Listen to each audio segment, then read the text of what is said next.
Boa noite, irmãos. Seja bem-vindo à sala da sua casa e à sala virtual da igreja. Nós vamos ter agora mais um culto em honra e louvor ao nosso Deus.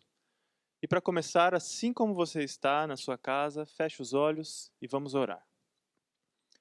Querido Pai que está nos céus, nós pedimos humildemente a sua presença conosco, que o Senhor ilumine a mente do pregador dessa noite, que o Senhor ilumine a nossa mente também como ouvintes, que a sua mensagem fale ao nosso coração.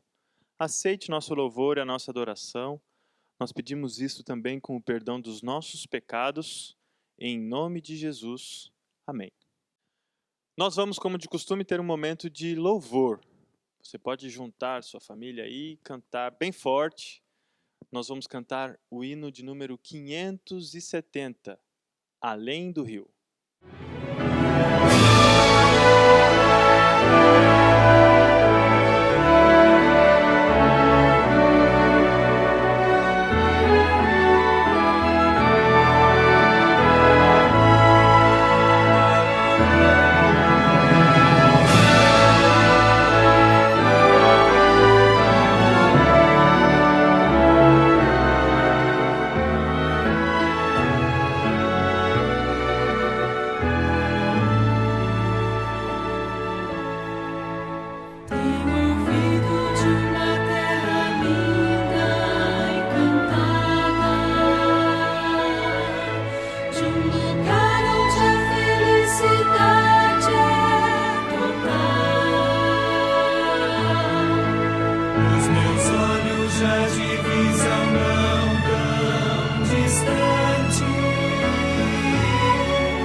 Saudações em Cristo.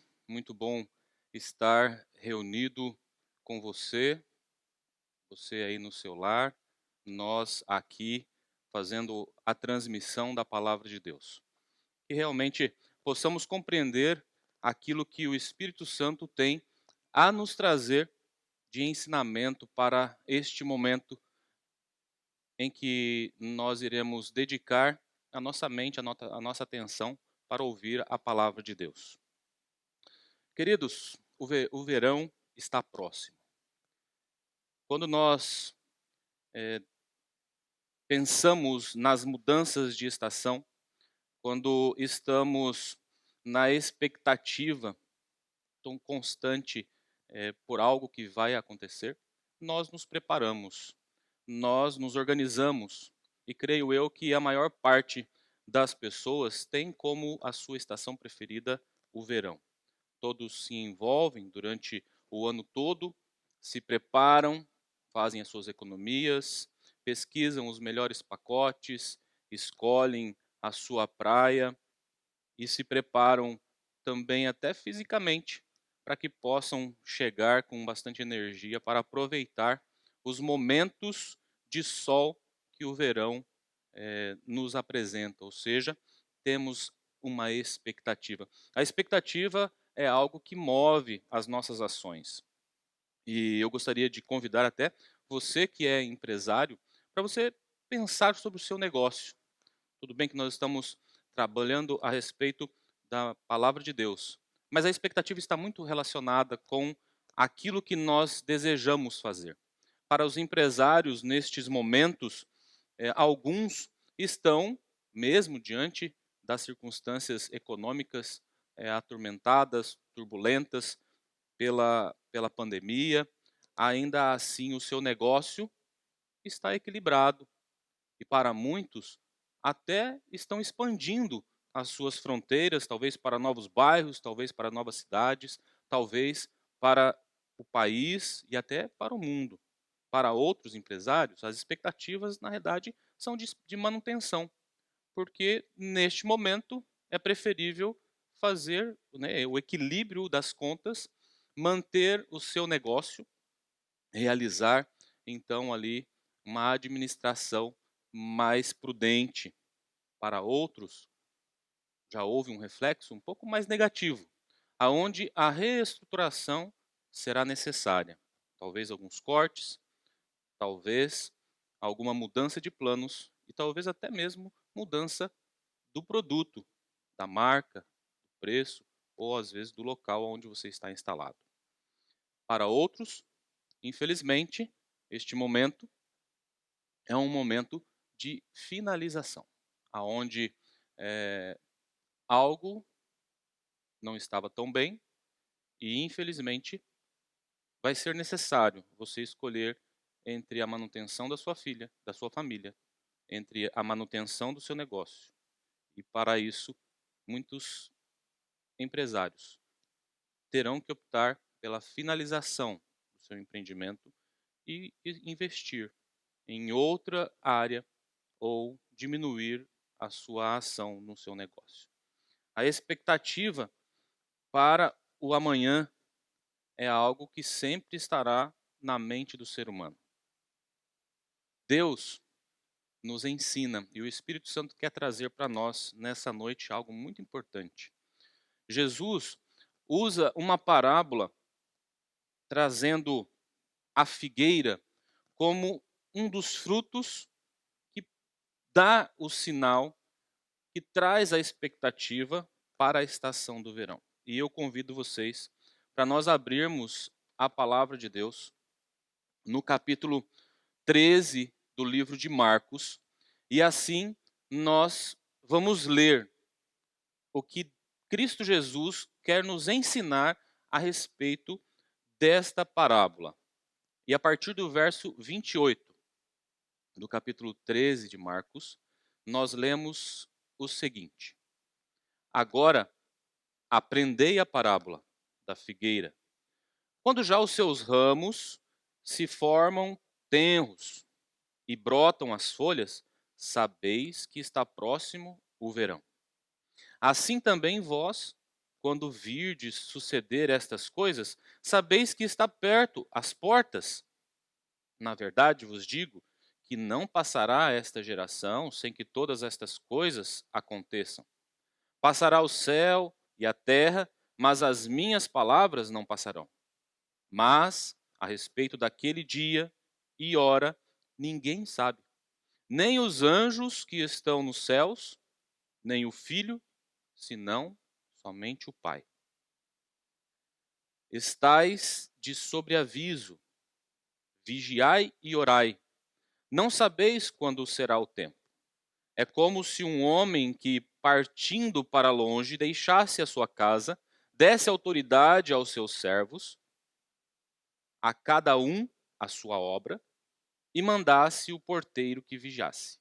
Portanto, vigiai, porque não sabeis quando virá o Senhor da casa, se à tarde, se à meia-noite, se ao cantar do galo ou se pela manhã. Se ele vier inesperadamente, não vos encontre dormindo. O que vos digo, digo a todos: vigiai. Queridos, Jesus está nos dando uma grande lição a respeito da expectativa do seu retorno a esta terra por conta do cumprimento de tudo aquilo que é necessário para que Cristo Jesus então volte. Em relação à expectativa do tempo da volta de Cristo Jesus, em relação a dia, hora, mês, não é algo que tem que nos preocupar. A nossa preocupação, o nosso foco está em outra parte. E eu gostaria que você prestasse atenção no que está no início do verso 28. Jesus começa dizendo assim: agora aprendei.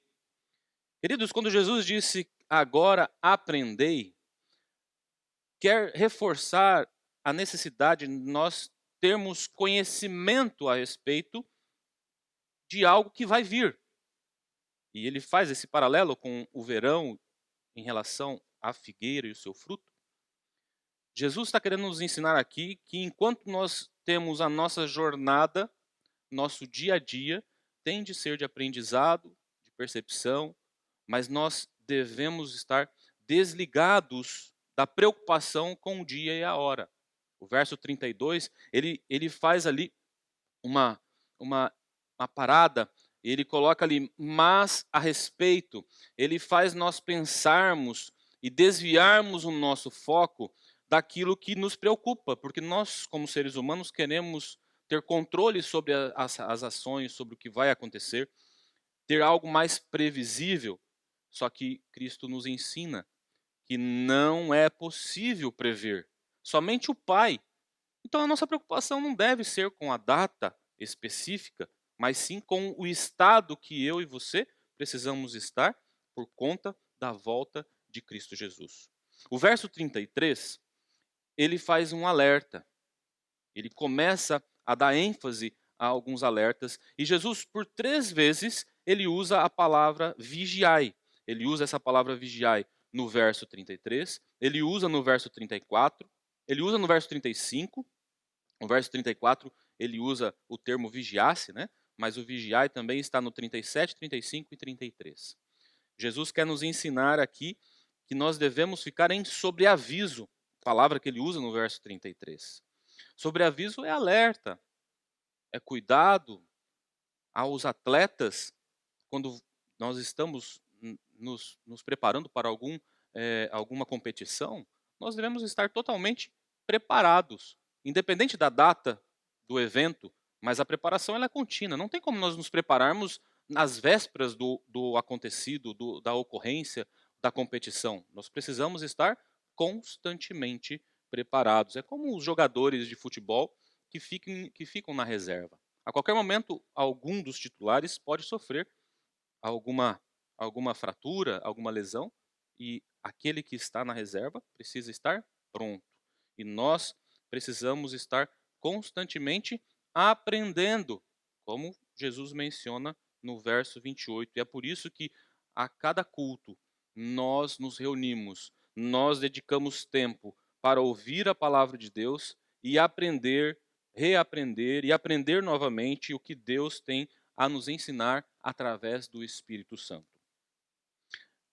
Me chama muita atenção essa preocupação de Cristo e estar nos fazendo alertas. No verso 37, quando ele termina esta parábola, ele fala para nós vigiarmos. Ele reforça: o que vos digo, digo a todos. A todos quem? A toda a humanidade. Jesus veio para salvar a todos. Aqueles que estão em seus lares, aqueles que estão em outros países, aqueles que estão em viagem, aqueles que estão a trabalho. Jesus está preocupado com aqueles que estão nos leitos de dor, neste período de pandemia ou outras doenças quaisquer.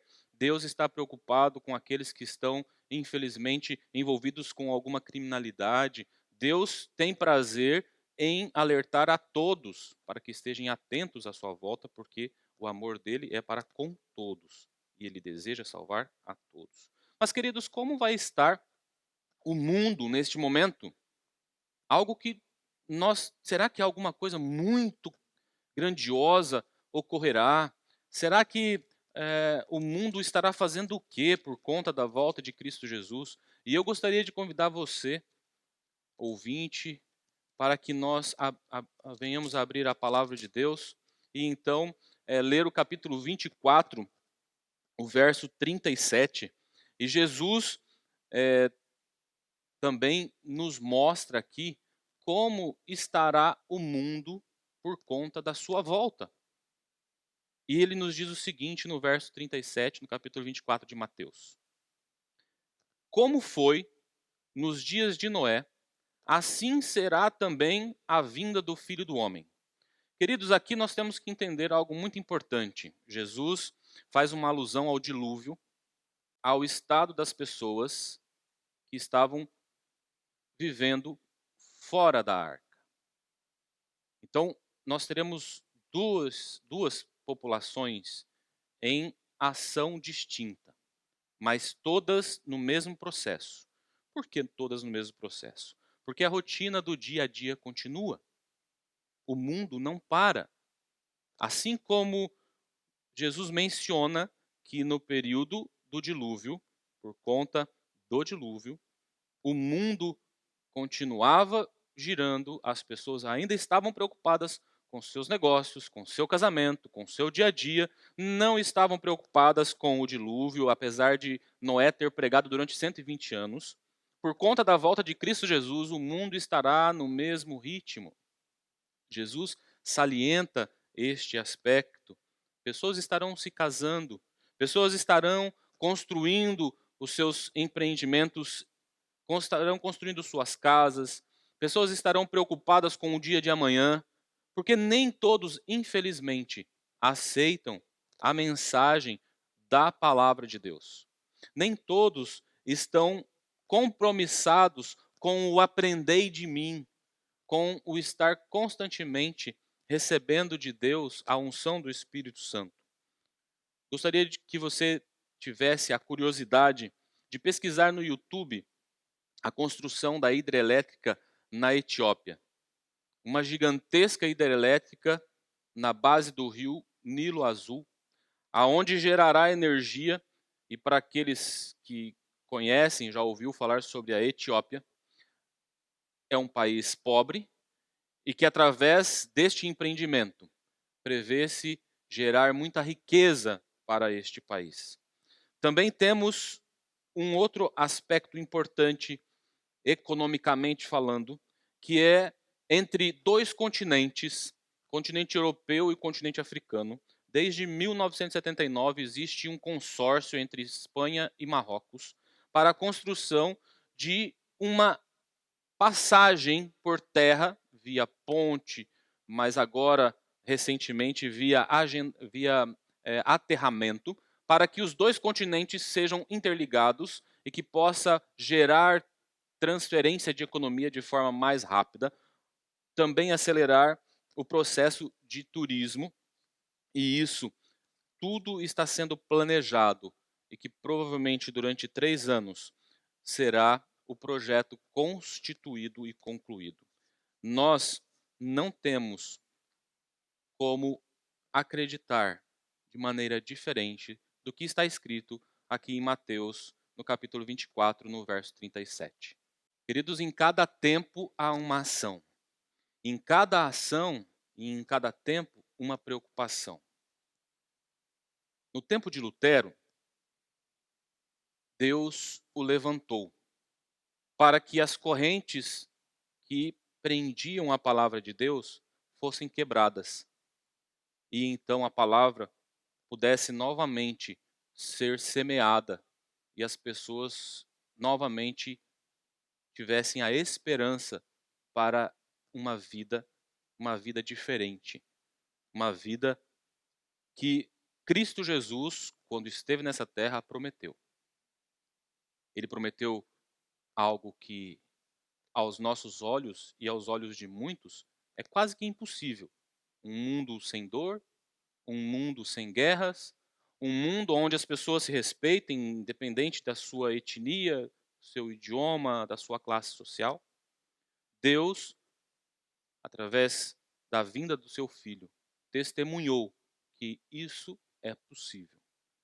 Pelos relatos do povo de Israel, do povo hebreu, a companhia de Deus, através da sua história, nós podemos ver que as profecias se cumpriram. Também acredito eu que a cada tempo uma ação foi determinada. Mais ou menos a partir de 1700 e 1800, após 200, 300 anos em que Lutero permitiu ali, através da ação do Espírito Santo, que a palavra fosse novamente trazida às pessoas, os pregadores encontraram grupos de pessoas que, ao estudar a Bíblia, por eles terem acesso, já estavam aguardando a vinda do Messias, já estavam na expectativa do advento de Cristo Jesus. Em diferentes regiões, países, pessoas estavam, naquela oportunidade, preocupadas com o dia da volta de Cristo. Estavam se preparando para receber a Cristo Jesus.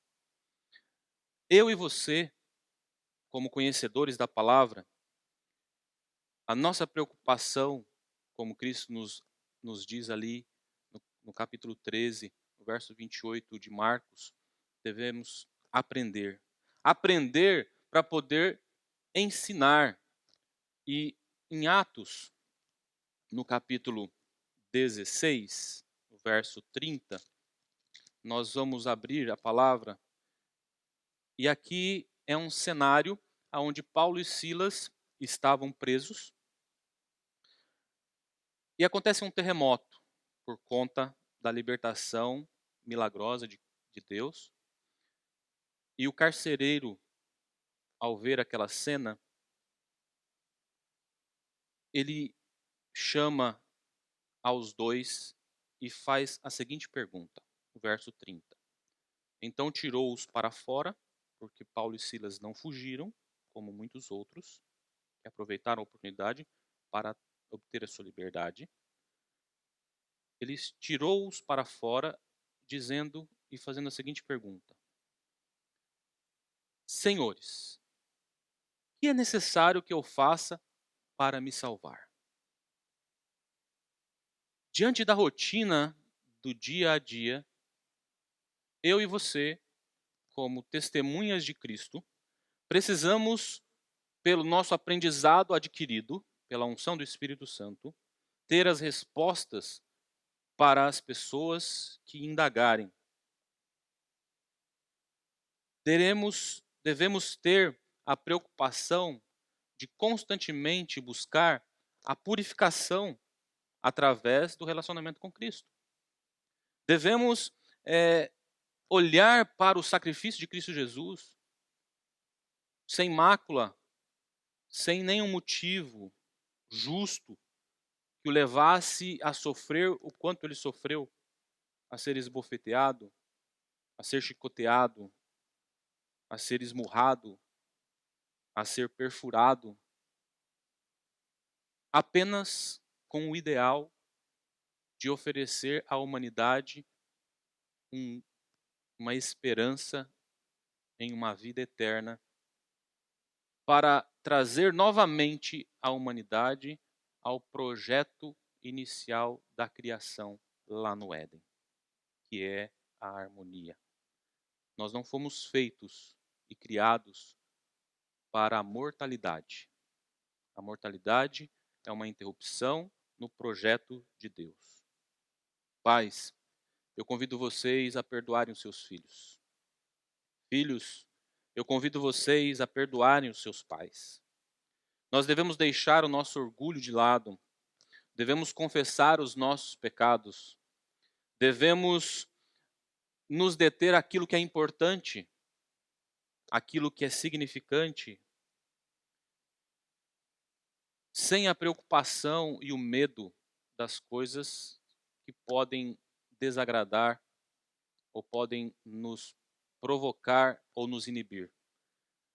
Assim como Deus moveu os anjos para que protegessem muitos durante a história deste mundo, enquanto estudavam, enquanto testemunhavam, Deus também encaminhará os seus anjos para que eu e você cumpramos o nosso propósito como cristãos aqui nessa terra. E assim estejamos preparados para quando Cristo Jesus retornar a esta terra. Permaneça você em Deus. Permaneça naquilo que é mais importante. Não se preocupe com data, com hora, com previsão. Se preocupe com o estado físico e mental que você e sua família devem estar. Porque Cristo Jesus, ele continua a nos alertar. Em Apocalipse, no capítulo 3, no verso 3, observe que interessante este alerta de Cristo Jesus. Ele diz o seguinte: lembra-te, está tendo uma conversa com João através de visão. E ele fala: lembra-te, pois, do que recebestes e ouviste, e guarda-o e arrepende-te. Mas ele não para por aqui. Ele diz o seguinte: mas se não vigiares, virei sobre ti como um ladrão, e não sabereis a que hora sobre ti virei.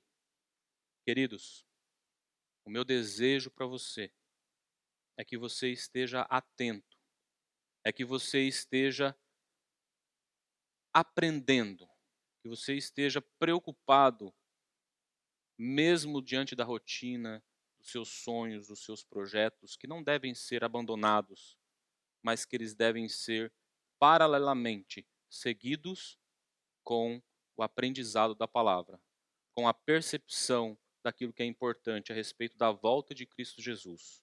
E assim nós possamos nos desligar dos nossos pecados, acreditar que é possível nos reconectarmos com Deus e receber dele a unção para estarmos ensinando e nos preparando para a sua volta, independente do dia que chegar. Que Deus nos abençoe e esteja sempre movendo o nosso dia a dia. Amém.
vamos orar a nosso Deus.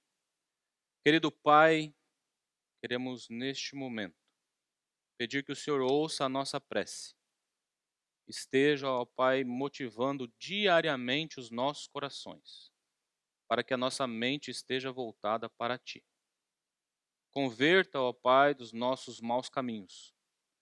Ensina-nos a Te servir, unja-nos para testemunhar, para amar, para fazer o bem ao próximo, para ter compaixão, e assim sigamos na expectativa e esperança da volta em Cristo Jesus. Nós pedimos essas bênçãos e agradecemos por Cristo. Amém. Nós agradecemos a presença de todos que estiveram assistindo através da live Viagem de Saguaçu. Acompanhem as nossas transmissões a cada domingo.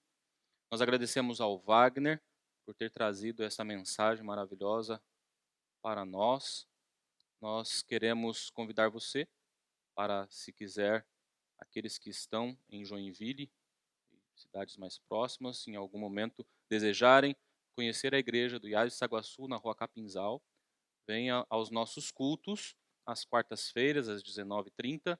Aos sábados, nós temos, neste período de pandemia, 2 cultos sendo realizados, um às 8h30 e outro às 10h15 da manhã, 2 cultos separados.